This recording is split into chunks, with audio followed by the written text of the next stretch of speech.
Seja bem-vindo ao canal Teologia Puritana em Defesa da Fé Bíblica. Meu nome é Luciano Firmino e vamos dar continuidade ao comentário da lição bíblica especial Os Princípios Divinos em Tempo de Crise, a restauração de Jerusalém e o avivamento espiritual como exemplos para os nossos dias, ou como princípios, tá? Que servem para os nossos dias.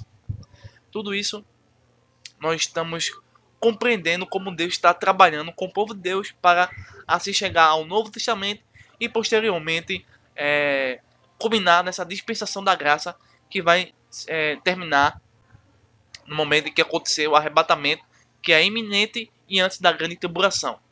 E nós vamos estar comentando a lição de número 12. Esdras e Neemias combatem o casamento misto.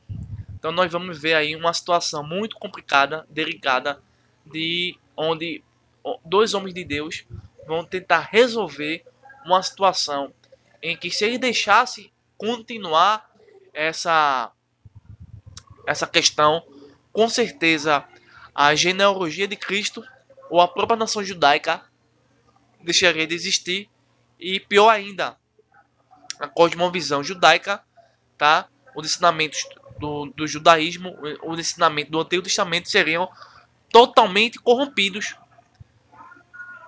Então Deus entendeu que o inimigo estava querendo se infiltrar através do casamento, tá certo? Nós vamos ver essa questão muito complicada em que o povo de Deus, em especial Esdras e Neemias, teriam que combater no bom sentido, tá certo? Vamos ver aqui.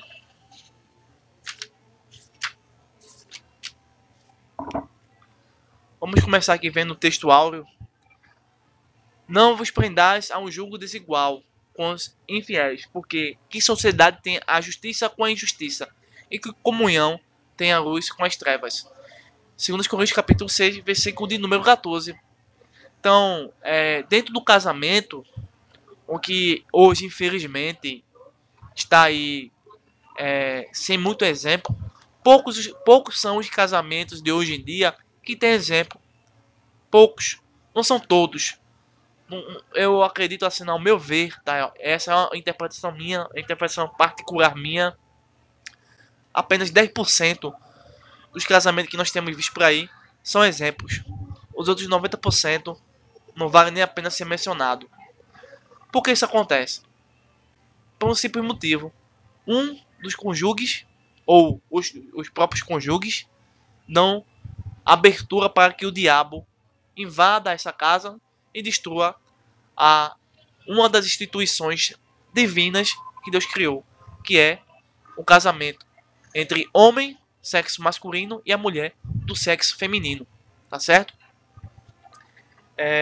A verdade prática é, o lar foi instituído por Deus.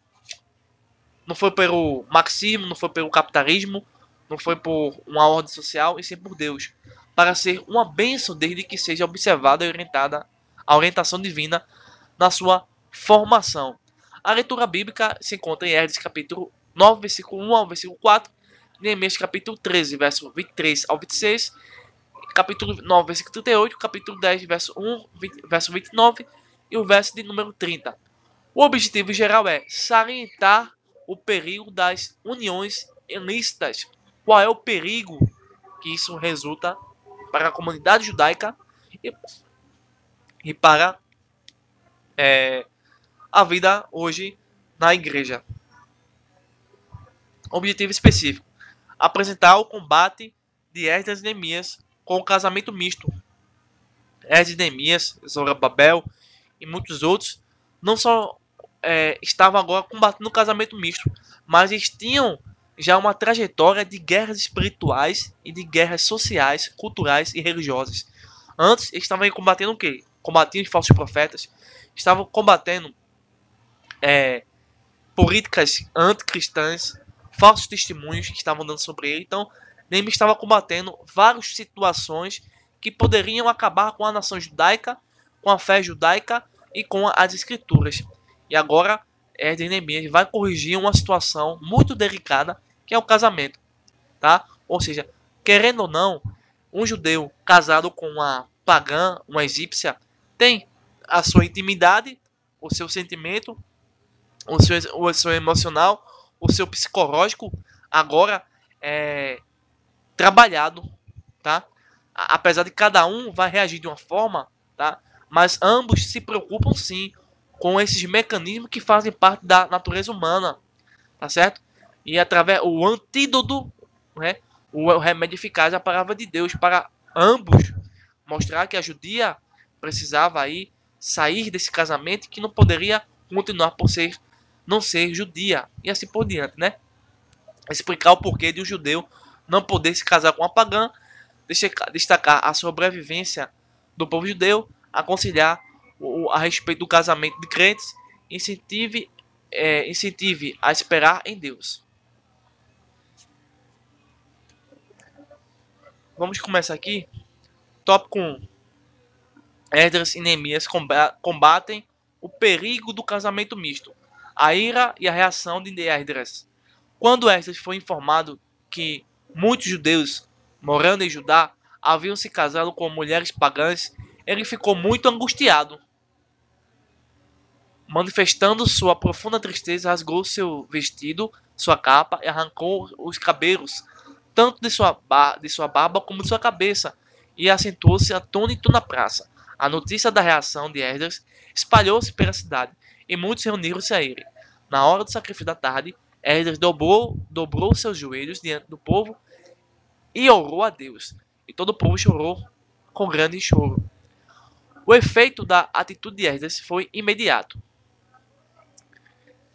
Sacanias, um judeu bem conhecido e que se havia casado com uma mulher estranha, disse a Esdras, diante de todo o povo: agora, pois, façamos concerto com o nosso Deus, de que despediremos todas as mulheres e tudo o que é nascido delas, conforme o conselho do Senhor e dos que tremem no mandamento do nosso Deus, e faça-se conforme a lei. Esdras capítulo 10, versículo 3. Disseram a Esdras: levanta-te, pois, porque te pertence este negócio, e nós seremos contigo. Esforça-te. Esdras capítulo 10, versículo 4. O arrependimento do povo. Esdras levantou-se e jumentou a todos que fariam conforme a palavra de Secanias. E o povo jurou. Todos os que haviam retornado do cativeiro foram convocados. E Esdras falou-lhes: vós tendes transgredido e casaste com mulheres estranhas. Fazei confissão ao Senhor. Apartai-vos das mulheres estranhas. E responderam ao povo. E responderam todos: assim seja conforme a tua palavra. Nós convém fazer.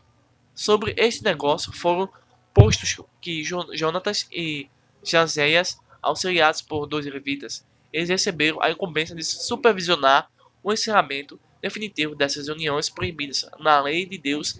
Esdras capítulo 10, versículo 15 e verso 16. Antes mesmo da chegada de Esdras a Jerusalém, Neemias já havia enfrentado o problema do casamento misto. Vários judeus, inclusive alguns sacerdotes, haviam se casado com mulheres estranhas. Neemias fez jurar que não mais fariam isto. Neemias afastou dentre os sacerdotes e de entre os levitas aqueles que eram estranhos, e contratou novos sacerdotes e levitas para preencher os cargos vagos. Um dos netos do sumo sacerdote, Eliziebe, era genro de Sambarate e foi afastado por Neemias. Então,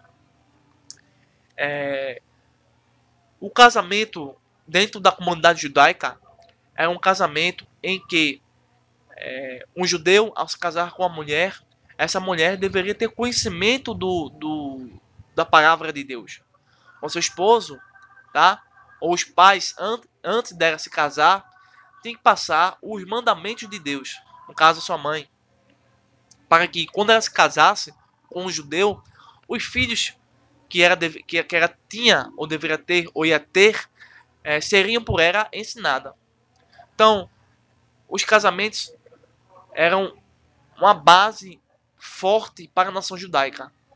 E se um judeu tivesse uma mulher que não fosse judia, que não conhecesse o Deus de Israel, poderia comprometer a próxima geração. Porque a primeira geração, no qual ele faz parte, já estava se corrompendo. A próxima geração iria se afastar tão distante da palavra de Deus que faria com que a mensagem do Deus de Israel ficasse perdida, corrompida e adulterada por costumes que a palavra de Deus não aceita. Ou seja, uma mulher de um outro povo, de uma outra religião, de uma outra nação, conseguia corromper um homem, conseguia destruir a própria fé deste homem. Então, mesmo o judeu sendo sacerdote ou não, ele começava a perder a fé por influência de uma esposa que não temia o Senhor. Então, Esdras sabia que o povo já estava sem a fé em Deus. Então, ele, em um ato de profunda tristeza, faz aquela externa a sua preocupação com a próxima geração e com a sua geração. Já no tópico 2 temos o seguinte: por que um judeu não deveria casar com uma pagã? É basicamente isso que eu estou dizendo a vocês. Então, a mulher que deveria ensinar seus filhos, e se fosse uma não judia, uma mulher pagã, ia ensinar outros costumes, outra fé. E o filho ou a filha iria desviar-se do caminho de Deus, consequentemente, não haveria salvação. Deus havia proibido o casamento misto já em Deuteronômio capítulo 7, Êxodo capítulo 4 e Josué capítulo 23, versículo 12 ao versículo 13. A desobediência a esta ordem de Deus era um ato de rebelião. A finalidade dessa proibição era evitar que o judeu viesse a seguir a religião de sua mulher pagã. Tá? A história de Israel registra vários exemplos das consequências nefastas de casamento misto. Então, no tópico 2, no ponto 2, nós vamos ver alguns exemplos onde os casamentos mistos trouxeram terríveis consequências para a nação, para o próprio cônjuge, tá certo? E são maus exemplos para a comunidade, e assim esses exemplos servem para que nós não venhamos cair nessa consequência e venhamos buscar pessoas da nossa mesma fé, nesse caso, né? Bem, Salomão, filho de Davi, rei de Israel, o que construiu o grande templo de Jerusalém, contaminou-se por causa dos seus casamentos com mulheres pagãs. Elas perverteram seu coração e ele passou a seguir os seus deuses estranhos. Então, o homem mais sábio no Antigo Testamento foi corrompido, no caso Salomão, tá? Nesse caso, nessa dispensação, nessa época, Salomão é o homem mais destacado em sabedoria, tá? E assim foi derrotado através de mulheres que conseguiram atingir a sede de sua vontade, o coração, e passou a seguir a outros deuses, né? Felizmente. Temos também o caso do rei Acabe. O rei Acabe casou-se com Jezabel, princesa Sidônia. Jezabel vai estabelecer, enaltecer, multiplicar o culto ao falso deus Baal em Israel. E aí você vê que o próprio Eliseu vai ser um dos profetas que vai combater esse casamento, vai combater esses falsos profetas que surgiram na ocasião do rei Acabe. Já aqui no tópico, vamos aqui adiantando, tópico 3, a sobrevivência do povo judeu. Eu gostaria de destacar aqui, já o finalzinho, meu parágrafo, segundo parágrafo aqui no final. Então, o povo judeu, o objetivo de Deus foi construir uma nação que pudesse ser uma referência para outras nações e que fossem abençoadas, tá certo? A nação de Israel foi um dos primeiros veículos no qual Deus teria que foi o canal de comunicação evangelístico a princípio. Porém, em outra parte, nós vemos que o inimigo, os anjos caídos, os demônios, o reino espiritual da morte, o império de Satanás, desejou acabar com esse povo, tá? Ele não se preocupava com os egípcios, não se preocupava com os romanos, os gregos, tá? Outros povos, mas a sua grande preocupação é a nação de Israel, o povo judeu. Acreditando ou não no Messias, o diabo visou e visa destruir a nação de Israel. Até mesmo o diabo, antes da primeira vinda de Cristo, fez de tudo para acabar com a nação de Israel. Primeiro, você vê aí falsos profetas, você vai ver as mulheres pagãs se casando com os judeus, você vai ver o povo sendo disperso, sendo capturado, sendo levado cativo para a Babilônia. E muita coisa aconteceu. Depois que Jesus veio, também a investida contra o povo de Israel, contra a igreja continuou. E você vai ver uma consequência, ao meu ver, a mais dramática, a mais terrível, tá? Até então, mas não é a grande tribulação, tá? Você vai ver que na Segunda Guerra Mundial, o nazismo na Alemanha conseguiu exterminar 6 milhões de judeus.